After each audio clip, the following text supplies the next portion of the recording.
प्रिय दर्शकों, स्वागत है आपका ज्योतिष की सभा में।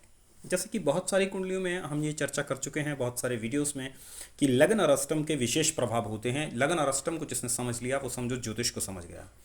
लगन और अष्टम का इतना बड़ा प्रभाव है। अब मान लीजिए किसी का लगन अगर डाउन है और अष्टम भाव काफ़ी प्रबल है, काफ़ी शक्तिशाली है अष्टम भाव, तो वो व्यक्ति बहुत सेकंड फेज में तरक्की करेगा।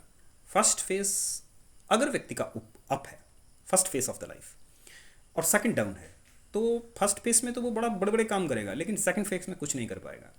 जैसे कि आप किरण बेदी को देखिए, भारत की पहली महिला आईपीएस चुनी गई 22 वर्ष की आयु में। 23 में बन गई थी, 22 में बनी थी, 23 में उनकी ट्रेनिंग चली थी और अपॉइंट हुई थी, और 28 में उन्होंने प्रधानमंत्री की गाड़ी उठाई और उन्हें प्रधानमंत्री ने अवार्ड दिया।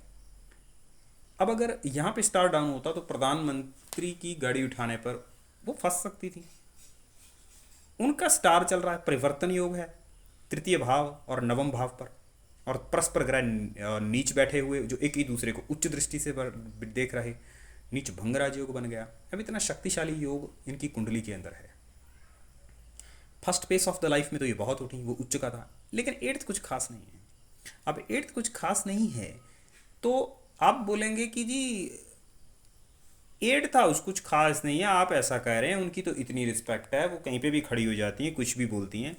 अरे दोस्तों, मैं लेवल की बात कर रहा हूँ यहाँ पे। एट्थ हाउस मैंने बुरा नहीं कहा, बुरा होता तो उनका वो बुरा करता, यहाँ पे बुरा नहीं होगा, लेकिन लेवल उनका वही रहा, क्योंकि ग्रेड सेकंड फेज का सामान्य था, आईपीएस वो बनी थी, वो सस्टेन है लेवल। कि उस समय भारत की पहली महिला प्रधानमंत्री, इतना बड़ा काम कर दिया, दूसरी बार प्रधानमंत्री गढ़ी वहीं सुर्खियों में आ गई और आज तक फेमस हैं। वो ग्रह, वो जो स्टार था वो लगातार चलता रहा। क्यों चलता रहा? क्योंकि तो first face of the life था और बहुत बड़ा राजयोग था। अब उसके हिसाब से अगर इतनी आयु में व्यक्ति इतनी अचीवमेंट कर जाए तो आगे चल करके वो तो बड़े बड़े काम करेगा। आज की डेट में जब वो इलेक्शन में खड़ी होती हैं या कुछ करती हैं, तो एजेंसियां वगैरह भले ही बना लें, थोड़े बहुत छोटे मोटे टीवी प्रोग्राम चला लें, लेकिन उनके हाथ में एक नेशनल पर्सनैलिटी, जो कि उस जमाने की पर्सनैलिटी है, आज की डेट में कितनी कमांड भारत सरकार की उनके हाथ में हो सकती है या होनी चाहिए, अगर सामान्य बुद्धि से इसका निर्णय करना चाहिए, तो उसके मुकाबले में वो आज की डेट में कुछ भी नहीं है। जो उनको पेंशन मिलती है वही उनकी संपत्ति है, और जो उन्होंने अवार्ड लिए वही उनका सम्मान है। आज की डेट में सिर्फ ये है कि लोग उनकी रिस्पेक्ट करते हैं, बट दैट डजेंट मीन कि उन्होंने बहुत बड़े पैमाने पर भारत सरकार के तख्ते पलट दिए second phase of the life में। फर्स्ट फेज में राजयोग बीत चुका है। अब जैसे यही उदाहरण माइकल जैक्सन की कुंडली में देखिए। माइकल जैक्सन की कुंडली इससे भी ऐसी ही है, लेकिन माइकल जैक्सन की कुंडली में second phase of the life बहुत ज़्यादा बुरा है। कैसे बुरा है? क्योंकि अष्टमेश शनि नीच है।